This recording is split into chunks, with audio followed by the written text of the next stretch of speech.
Rommel Valdez, born in Manila in 1949, was a prominent figure in my 2010 book Search for Weng Weng. I had the opportunity to spend an unforgettable night with him and his friends. Rommel Valdez, a renowned Filipino cult cinematographer, captivated the audience with his captivating storytelling, leaving an indelible mark on Filipino popular culture. The passing of Rommel Valdez on March 26, 2021 at the age of 70 to mark the end of a remarkable life filled with countless contributions and a lasting legacy.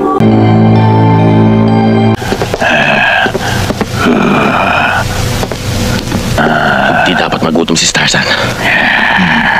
Kailangan manatili siyang malakas para malaking kwartang kitain natin kapag ibinenta natin siya. Aba, pakialamero ka pala eh! Ha?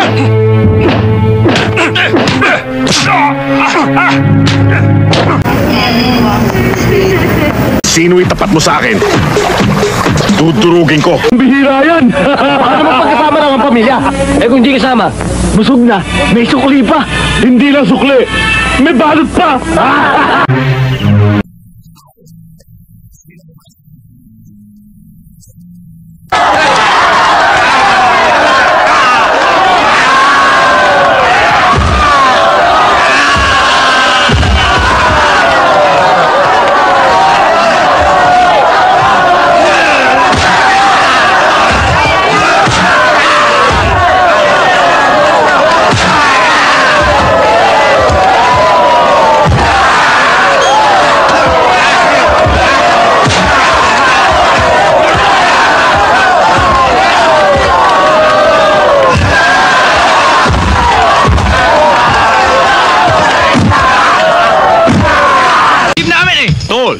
Huwag ka mag-ubad na sapatos. Bakit?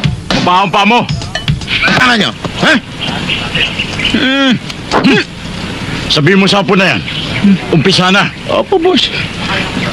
Sabihin mo. Kanina pa kayo, Ben ang Ben. Oo, wala kaming kakilalang, Ben. Saka ba't di ba kami sinama dito? Wala kaming alam dyan. Tsaka pakawalan niyo kami kung ayaw niyo ng gulo. Upo! Ako man ay naguguluhan din sa inyo. Bart. Lagas yung dalawang tao ko. Ito kung paano umikot ang tumbong mo. Pag nalaman ni Gupto, bukas. Belardo, hindi ka pa ba luluhod para sumampalataya sa mga sinasabi namin? Boss, kung minsan, si Judas ay nagiging isang babae. Para bang isang hunyango, nag-iiba't iba ng kulay. Merong bahay doon sa baba. Loko-loko ka ba? Ba't makakaroon ng bahay dyan? Kitang-kita ko totoo. Halika ituturo ko sa inyo.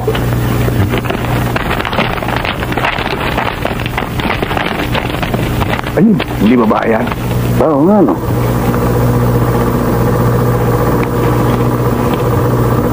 Puntahan natin. Sandali.